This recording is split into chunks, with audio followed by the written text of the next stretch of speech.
My name is Robert Biasati, and I represent the plaintiff, Ezekiel Cuevas. Mr. Cuevas filed a claim for damages to his house caused by a sinkhole. Two experts, one hired by Tower Hill and one hired by Cuevas, both confirmed that this is a sinkhole. Tower Hill's experts said it would cost about $40,000, $29,000 or $35,000, $29,000 for below the ground, $8,000 above the ground. Cuevas's experts said it would cost, well, about $139,000 below the ground and $36,000 above the ground. Big differences in money. Just to condense the procedures in this case, Tower Hill filed a notice of neutral valuation. Cuevas sued Tower Hill, and Tower Hill, and when Cuevas sued him, they stayed the case. They did a motion to stay, which is what's required by the statute. It says when there's a lawsuit pending, it should be stayed pending the completion of neutral valuation. Mr. Cuevas completed the neutral valuation, did what he was supposed to do. While the stay was pending, Tower Hill filed 7 motions for summary judgment, a motion for sanctions against the plaintiff's attorney, and a motion to lift the stay. The sanctions were denied, and the stay was left pending. They also filed a motion to dismiss, and that's sitting there. It's still sitting there today. They have never responded to the motion to dismiss. Pleadings are not closed in this case. There's no answering defenses, right? No answering defenses. They argued one summary judgment is the only issue in this case, is one summary judgment claim. They said that under Section 627-7074, 10 Florida statutes, and the reason, and they put 10 in the thing. The reason that's important here is 10 can only mean the 2011 statutes, because that's what applies to this statute. So it's 2011 2011. And they said that that statute automatically stays the judicial proceedings and bars the initial, any proceedings. It bars the proceedings. Trial judge agreed, granted summary judgment, and awarded Cuevas 0, nothing, for this, what was, in my judgment, a disputed thing. I'll go on and say there are at least 4 reasons why this summary judgment is wrong. It's beyond wrong. In my judgment, and we filed a 57-105 motion, these are arguments that the defense attorneys knew or should have known did not comply with the law and did not comply with the case law or the statutes. First of all, 627-704, 10, 2011, the exact language, which, by the way, they never quoted in the motion, and the judge didn't quote in the order that says we violated this. It says, regardless when noticed, any court proceeding related to the subject matter of the neutral evaluation shall be stayed, pending completion of the neutral evaluation and for 5 days after the filing of the neutral evaluation evaluator's report with the court. That's what it says. You didn't hear the word bar anywhere. You didn't hear, you go hence without day if you file your lawsuit too soon. A man bought an insurance policy, expected to have his lawsuit covered. It wasn't. 627-704 stays litigation. It does not bar it. It can't be any more clear on its face as as I can see it. Look at it in all of the statutes together. 627-707-413 says neutral evaluation is not binding on any party, and the parties retain access to courts. Mr. Cuevas hasn't gotten access to courts. Tower Hill said in their, now remember, there are no pleadings here, so there's no affirmative defenses. So they say in their pleadings, in their motion, summary judgment motion, not pleadings. They claim that the material facts in this case are undisputed, which is interesting because their expert said it would cost $38,000, our expert said it would cost $160,000. The neutral evaluator came back during this, because this was after, came back with a number of $60,000 for below the ground and didn't do the above the ground damages. In other words, every expert, their expert, our expert, and the one assigned by the Department of Insurance, all said that this is a sinkhole and it should be covered under this policy, and it wasn't. Now, Tower Hill claimed in its motion that Cuevas, in quotes, materially breached the insurance contract by filing the lawsuit in 2012 after the neutral evaluation was requested. That's in their motion. The problem with that is that that statement is contradicted by the pleadings. There's only one pleading, the complaint. The complaint says, paragraph 15, we have complied with all conditions preceding to this. They didn't deny that. They haven't refuted it. They say, well, it's essentially, they say in their answer brief, it's essentially disputed. But it wasn't disputed. Let me go further. Tower Hill was required to, by statute, required to consult with Cuevas. Cuevas filed an affidavit in opposition to this summary motion saying, quote, they did not consult with me.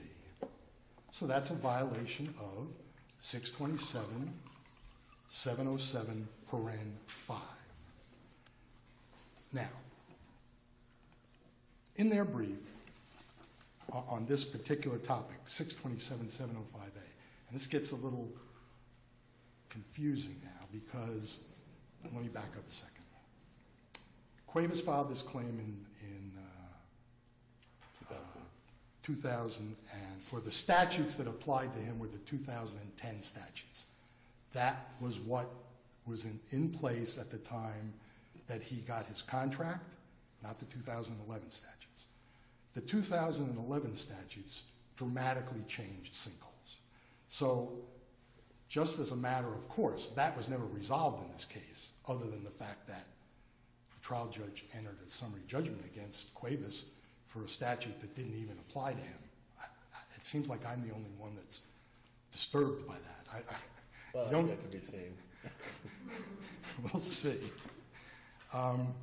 But Tower Hill claims in its brief on page 38, in the answer brief, the record establishes that Tower Hill complied with 627, 705A.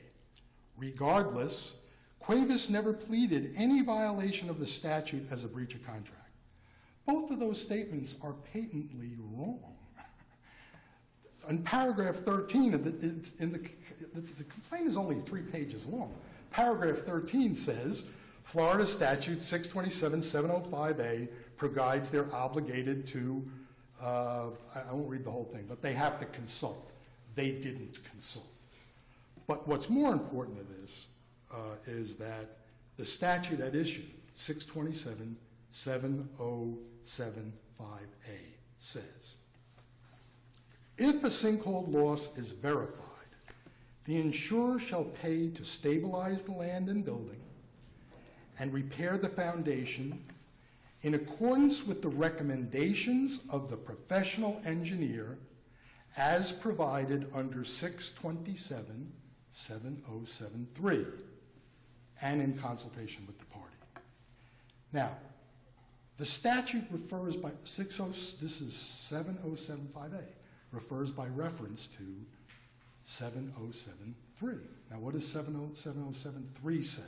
That is crucial to this case. Upon completion of testing as provided in 627-702, the professional engineer, the one who they hired, or professional geologist shall issue a report and certification to the insurer and to the policyholder as provided in this section. Why is that so crucial? I have malpractice insurance. I have, automobile insurance. There are duties to defend in that. Why? When the duty to defend, a lawyer works for me, he works for me. My insurance company has to hire somebody to work for me. This statute requires them to hire a geologist who certifies this to Cuevas. It makes a first-party relationship between Cuevas and their expert. Why is that important?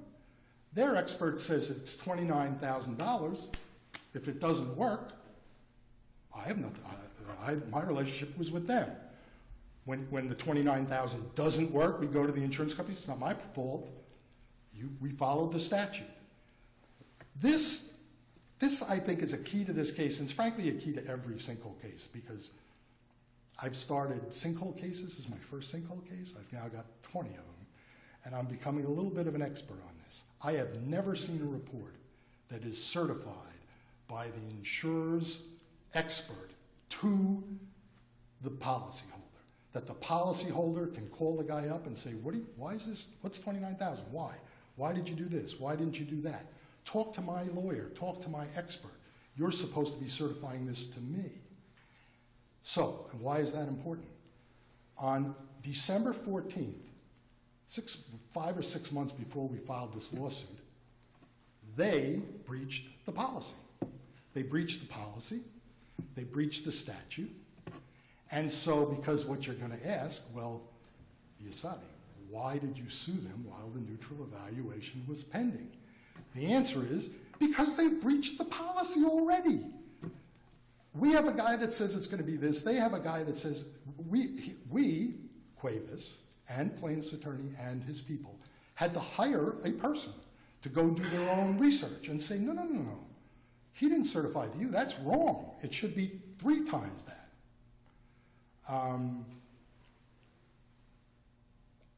Not the least of which, they requested a neutral evaluator, and the neutral evaluator came more than twice what they recommended for below the ground, and didn't recommend anything for above the ground. Now, this gets, again, a little bit confusing, because the neutral evaluation statute changed in 2011. In 2010, which is obviously what they did in this case, the neutral evaluator did not have to do above the ground relationship. The 2011 statute requires the neutral evaluation at a minimum to do below the ground, above the ground, the whole thing. Why?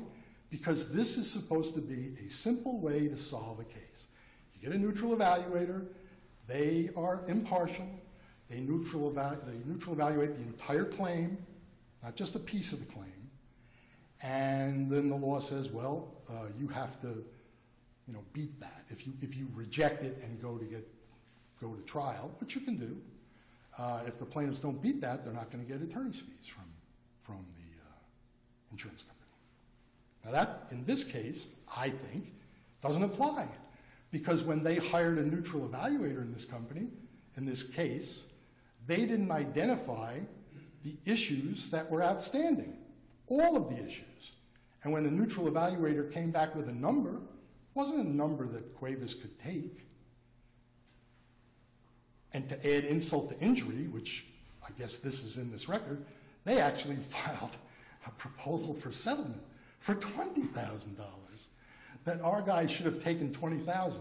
By the way, the statute says they have to file this in the county files. Their expert's report is like a lien against the property, and then when somebody fixes it, that has to be filed in the county court.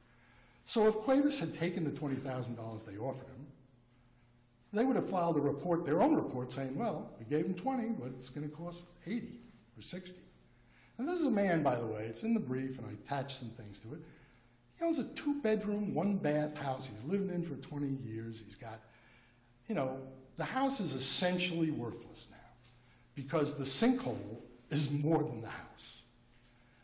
And they're going to not only not pay him for the sinkhole that he's paid insurance for all this time, but they're going to try to ding him, and me, by the way, for attorney's fees, because we were so, I don't know, crazy, I guess, in this case. Well, let me just talk about the cases that they're going to talk about. How am I on? I said 5 minutes. I'm going to return 5 minutes. You're coming to the end of the first 15, so. Let me just quickly go through the cases, the 2 cases that I need to, and if I need, I'll spend some time in the road. One is the Morajan case, and one is the Butrago case that they both recommend. The Morajan case, I couldn't be any clearer on this. It doesn't say the case is gone. We actually filed read the bottom, it says, Judge Lazara, federal court, said, well, you're going to do the neutral valuation. When it's done, whoever wants to open it can open the case. It was I think that's pretty clear. It's in the opinion. But it wasn't clear to the judge and it wasn't clear to these guys. So on a motion for rehearing, we actually went into Pacer and got a copy saying, look, they opened the case. They set a trial for it. It wasn't dismissed with prejudice. I mean, that's just silly to say this guy got stuff. The Butrago case, same thing. It says the statute is not unconstitutional. Courts are not bound by the neutral evaluator's recommendation. Has nothing to do with barring your lawsuit while the neutral evaluation is out there. Let me mention, there are a bunch of other cases that I want to, but I do want to mention the Warfel case, because the Warfel case was a case in this court, and it was a case that went up to the Supreme Court, and the Supreme Court affirmed this court's decision in that, and it had to do with trial and that kind of stuff. But what's very important about this case, this court said, in its opinion, 2nd DCA 36, 2nd, 3rd, 130C, we see no clear legislative expression that public policy compels a homeowner to shoulder the burden to disprove the findings and recommendations of the insurers, engineers, and geologists. We're also mindful that historically all risk policies encumbers the insured with the burden to prove a loss is not covered. The Supreme Court confirmed that, and they said, which I think is a key to this whole sinkhole issue, what the Supreme Court said in the Warfel case is, nothing in the sinkhole claims statutory scheme applies in that scheme in the litigation context. Everything they're talking about goes away. It has nothing to do with litigation. It has to do with claims. Once you're in litigation, you're suing for money. They breach the contract. We have to prove it. We're going to go to a jury. They're going to say it's 30 or 60 or 600, whatever it is. Somebody has to liquidate the damages. And if I may, I'll just reserve the time. I have about 3 minutes left. Thank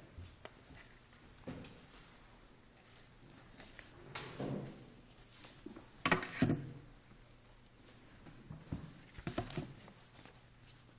May it please the court. Anthony Russo, Mr. Kurt Allen for Tower Hill. Judge Northcutt, judges. The big picture here, this appeal is about Judge Sisko's judgment and the 2 rulings that are contained in that judgment. And the big picture here is this. Judge Sisko said in her final judgment that you're considering right now that the neutral evaluation statute does not permit the initiation of litigation while neutral evaluation is pending. She said in her second ruling that Tower Hill's unique policy, which incorporates the neutral evaluation statute verbatim into its body as a condition preceding to receiving the proceeds, also does not permit the initiation of litigation while neutral evaluation is pending. Now, the statute doesn't contain an enforcement provision. It doesn't contain a penalty. But the policy does attach an enforcement mechanism to the completion of neutral evaluation. And I refer the court to page 1526 of the record, which is the first page of the homeowner's policy.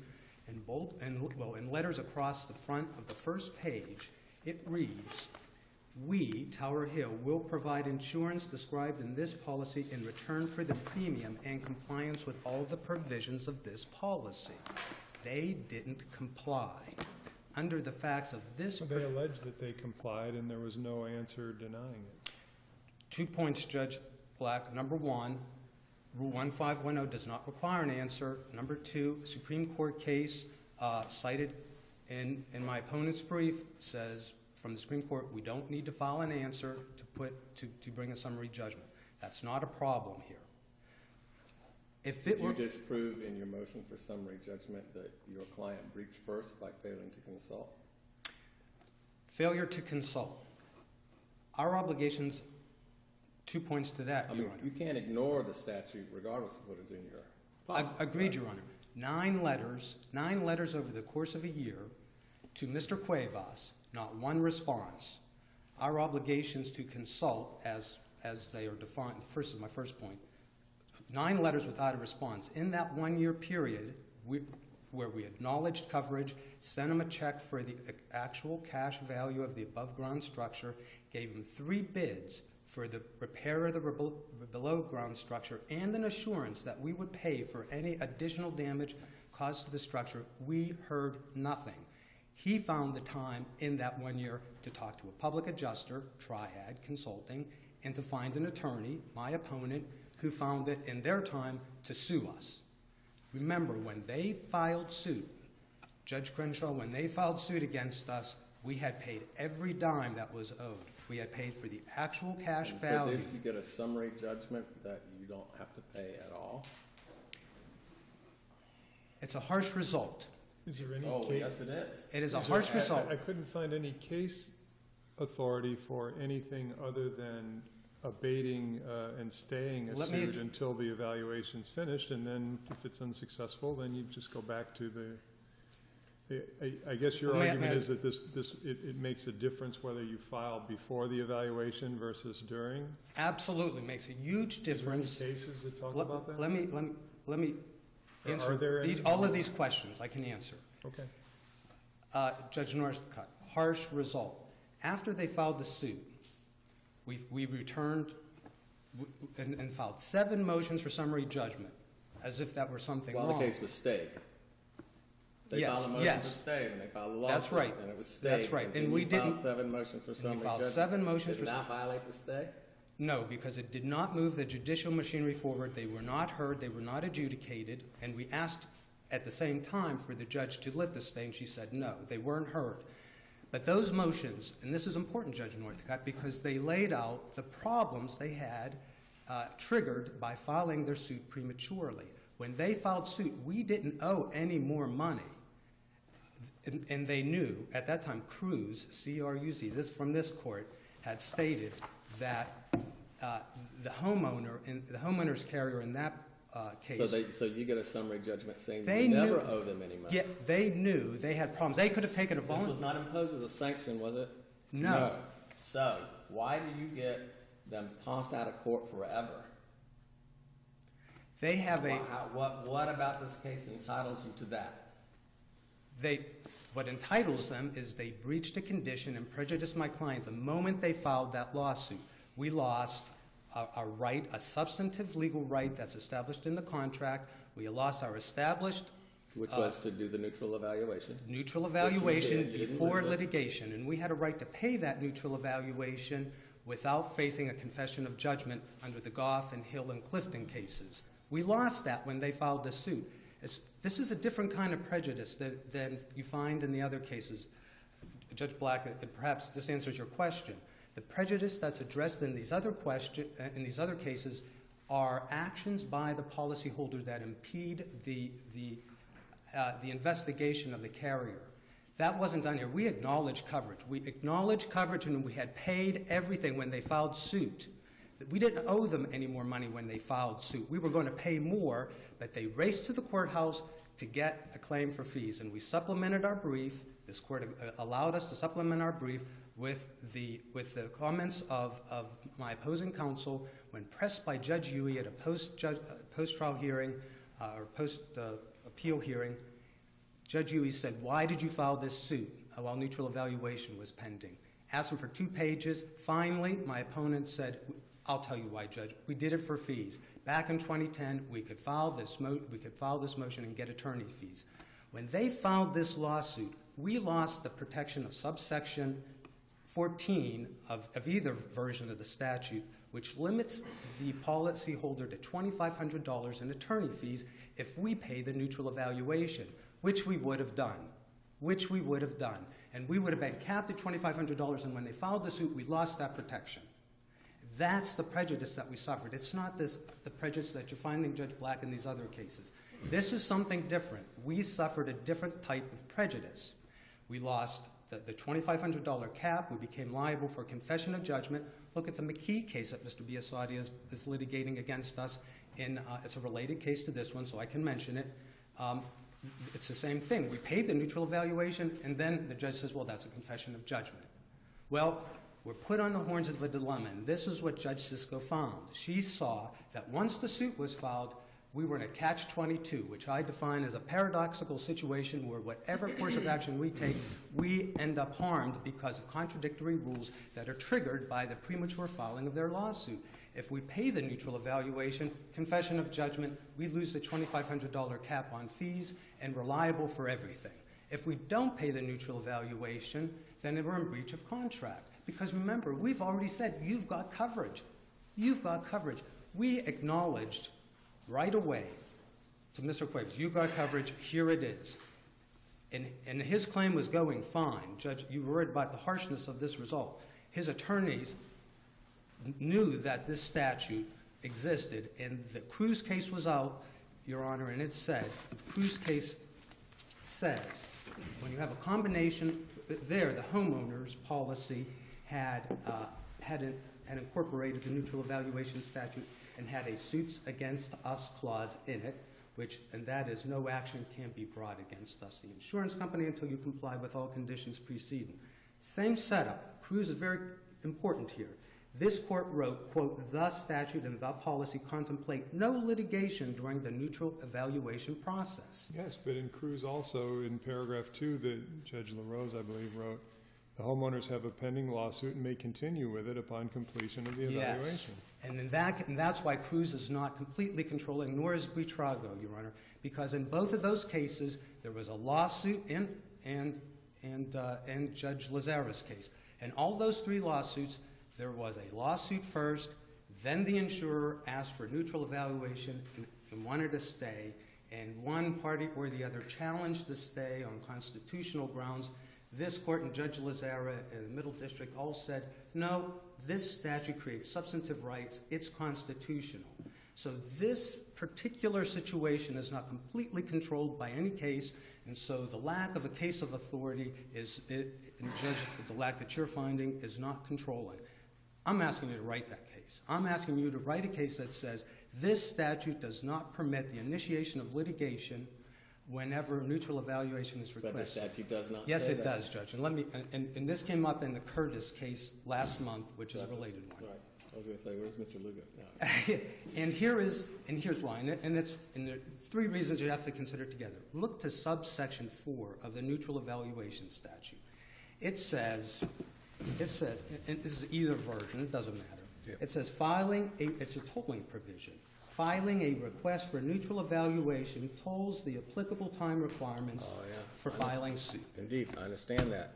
But, Why would that? Nowhere. But you're talking about a bar of excluding someone from court by putting together 2 or 3 provisions and saying, well, this must mean they're barred. It's not and therefore they get kicked out of court forever. And I'm sorry, I just don't think the I courts agree are it's really not good a at bar. I agree it's not a bar. It's a postponement, and a legislative postponement. And this tolling provision saves and negates. But the legislature knows how to do that. The legislature, obviously, in the Med-Mal case, can say no action shall be brought. I mean, right. And that may not even be a paraphrase. And may I address the Med-Mal statute? It may be a quote, but they know how to say it, and they haven't said it in anything close to direct terms in this statute. In the Med-Mal realm, Your Honor. So what they've done, essentially, if you're correct, is lay a trap in favor of the insurance companies. No, Your Honor, that's definitely not. May I explain? Because you're here arguing in it. You're here. You're here arguing that we should take snippets of this section and that section and put them together and say they are barred, and because they violated that bar, they lose forever. No, Judge. Which not even the Med-Mal case provides. Correct. That doesn't even happen in the Med-Mal statute where the legislature said it directly. That is a misapprehension of our argument, Judge, and I think it's a misapprehension of Judge Sisko's order. This statute does not bar. She never used the word bar. Well, no, she just basically accused the insured here of almost crimes in her order. But go ahead. I disagree with that characterization, Your Honor, and because, respectfully, this tolling provision saves the right of action by the policyholder. I understand that it does. So it's not a bar. But what it does is it would have no meaning if this court were to say the policyholder may file suit at any time. If they could file suit at any time, this tolling provision would have no meaning. And this court would not interpret and construe a statute. Let me ask you this. Why does a neutral evaluator have to send his or her report to the court? In the legislature's wisdom, they deemed that the neutral evaluator shall do that. But what if there's not a lawsuit filed? Where's the neutral evaluator going to send that report? If there's litigation, then it's where he sends it. So now you're putting language in this. If there's litigation, they'll send it to the court. So are you saying that, Judge, what this statute does not... What I'm saying is... There does not have to be... There's no place in the statute that says you can't file suit directly. There are places in the statute that imply, perhaps, that you might not, or you don't have to, certainly, because you have an extension of time. But no place does it say you can't. And what you're trying to urging is that we should put together a couple of the provisions and infer a bar such that the filing of the lawsuit is grounds to kick them out of court forever. No. That's what happened here. No, it's not. What happened here is, that's why I opened up saying, Judge, that the statute does not contain an enforcement provision. It contains a command. The enforcement comes in the policy, which has made the neutral evaluation statute a condition precedent and contains the enforcement. Well, I'm reading the judge's order, and it says, in all candor, the court finds plaintiff's initiation of a lawsuit with full knowledge of Tower Hill's pending request for neutral evaluation to be a rather brazen repudiation of the entire statutory scheme governing sinkhole claims. I'm reading with you, Judge. That seems to be what the court held. Yeah, that very this next was a violation of statute, and it was a brazen one, and they lose forever. It was brazen. And the next, 2 points, Judge. Number one, the next paragraph says, additionally, the contract between the parties and the suits against us clause provides no action, and that's where the penalty comes in. Not from the statute. Not from the statute. It doesn't say. The statute merely postpones. And, Judge, let me finish making my argument to you about the statute and why it does not allow the initiation of litigation. Okay. First is that tolling provision, which would be meaningless if the policyholder could file a lawsuit at any time. Not necessarily, but go ahead. Okay. Number two is subsection. We filed last week notice of supplemental authority of Black's and Webster's definition of the word stay. Both say stay means postpone. If this court were to do a word search in Westlaw, stay within 10 words of postpone, it'll come up with a slew of cases, including many from this court, that say a stay is a postponement of judicial proceedings in the judicial realm. If you substitute the word postpone for the word stay in either subsection 10 or 11, doesn't matter which version of the statute you use, you come up with any court proceeding, and I'm reading from the statute, any court proceeding related to the subject matter of neutral evaluation shall be postponed pending completion of the neutral evaluation. They didn't postpone litigation. They initiated litigation, and they invoked the subject matter jurisdiction of this court. They served us, invoking personal jurisdiction on us, and they made us answer. That's not postponement. That's not a stay. You didn't answer, by the way, so they didn't make you answer, but... Judge, we filed the motion to dismiss, and we had to respond. My client lost. The moment they filed that lawsuit, we lost the statutory protection, which Judge Lazaro recognized. What would have happened if you had taken your motion to dismiss to hearing? What would happen? You would have won. If this is correct, that would have been correct. You would have gotten the case dismissed. Yeah. But would that have been with or without prejudice? I can't recall exactly what was alleged in the motion to dismiss, Your Honor, but at any time before those motions for summary judgment were heard, the plaintiff could have taken a voluntary dismissal. They never did. They pressed on. They knew that despite the legislature's command to stay litigation and this court's decision. Implication at best. Necessary implication. It's the only reasonable implication. Judge, you're they give the fact that they give the claimant more time to file the lawsuit does not say that the claimant cannot file a lawsuit. And it doesn't say they must. It's an incentive, perhaps, or it avoids a disincentive to postpone the lawsuit. This statute wouldn't make sense in the particular circumstances of this case where we invoke neutral evaluation to begin with.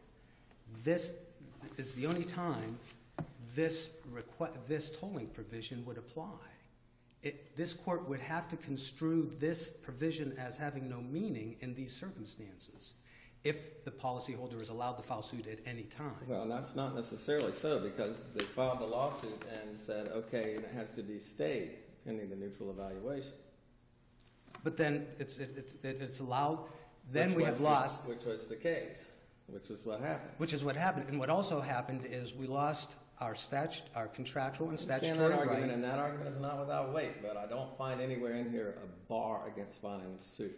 Judge Sisko never said it was a bar. She never used that word. Well, she said that it was a brazen repudiation of the entire statutory scheme to file the lawsuit. And I don't know what else she could have meant. And I will defend that characterization because they knew before they filed this lawsuit that we had agreed to coverage, paid what we owed, and didn't owe them anymore, and were waiting for a signed contract. And they repudiated that because without a lawsuit, Judge, they can't get fees, or they can't get more than $2,500, which is provided for as a cap on fees at subsection 4 of the statute. They blew past that. And that's what the prejudice to us was, not the typical prejudice that we deal with. Well, let's say you've got offer to pay based on the engineer's report that you hired that they think is low. Yes. And you've got a neutral evaluation for below ground. Yes. Which is not the complete claim now, is it? In this case, let's say no. Right. So the result of that neutral evaluation, and they've got a number that's what, 5 times more than well, they went to the Biller Reinhardt firm, which always says underpinning, which was rejected by the neutral evaluation. So you've got a neutral evaluation coming that they know, unless something happens without a neutral evaluator, really jacks up the number for below ground. They cannot accept because the claimant can't because they know that it's not going to include the above ground stuff. But my client has a contractual right to pay that neutral evaluation and accept it without that payment being a confession of judgment. The law. But you're talking about a 2010 law or the 2011 law? I'm talking about the contract. Well, what I'm saying is that you got a neutral evaluation going that they can't accept in the end unless something really bizarre happens.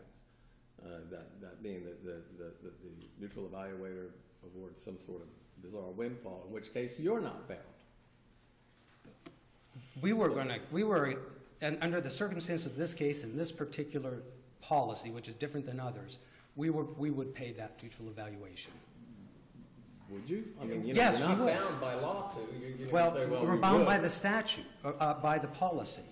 By the policy, it says we will pay the results of neutral evaluation in 60 days. We get to pay it before they file a lawsuit, which means we get to pay it without it being a confession of judgment. That's what we lost. That's one of the things we lost when they filed the suit. It's prejudice, Your Honor.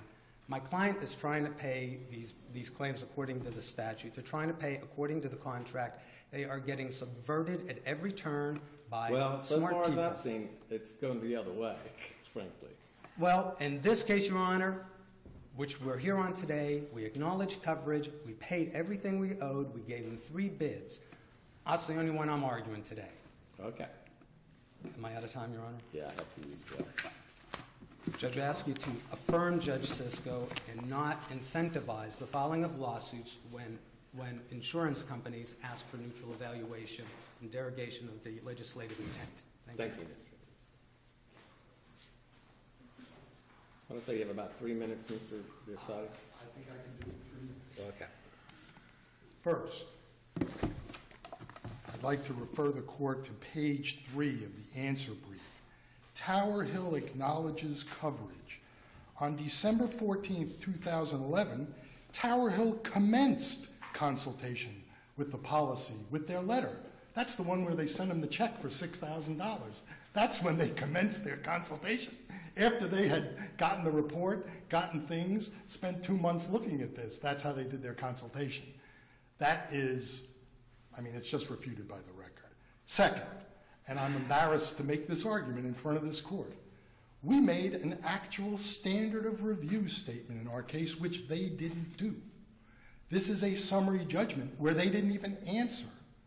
From 1 Southern 1 till today, there is not a single reported case that says a plaintiff files an answer, a defendant files a motion for summary judgment in this kind of a circumstance where there are clearly disputed facts, 29, this and that, and can win summary judgment without ever answering, without asserting any affirmative defenses.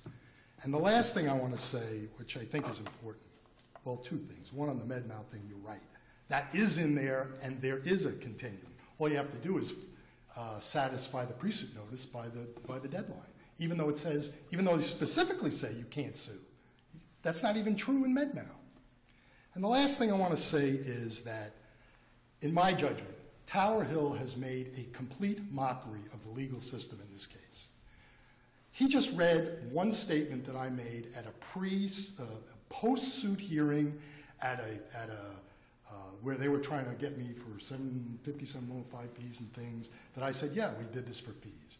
Read that whole transcript. Read the entire transcript.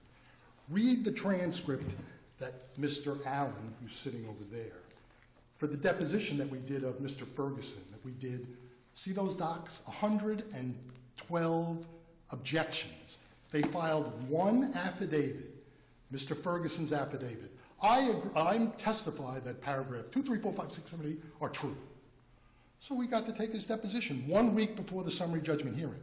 Well, what about this? Don't answer that question. What about this? Don't answer that question 112 times. This case is one complaint, no answer. Look at the record. It's 16 volumes long with 3,000 pages.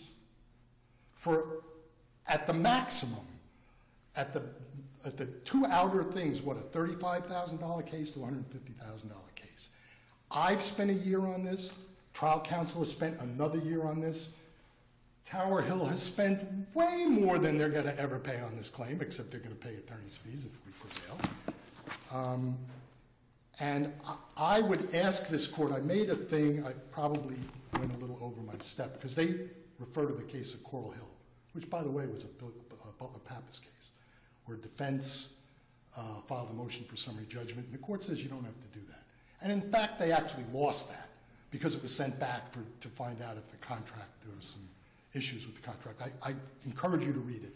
And I encourage you to read Judge Overton's dissent in that, where he says, look, I understand that's what the rules say, but this is going to confuse all of these cases. This case it's a sinkhole case. There were 10 summary judgment motions filed without an answer. What's my client supposed to do? Okay, time's With up. that, I leave it to you. Thank you all. Our last case on the docket is Burroughs versus Pinellas County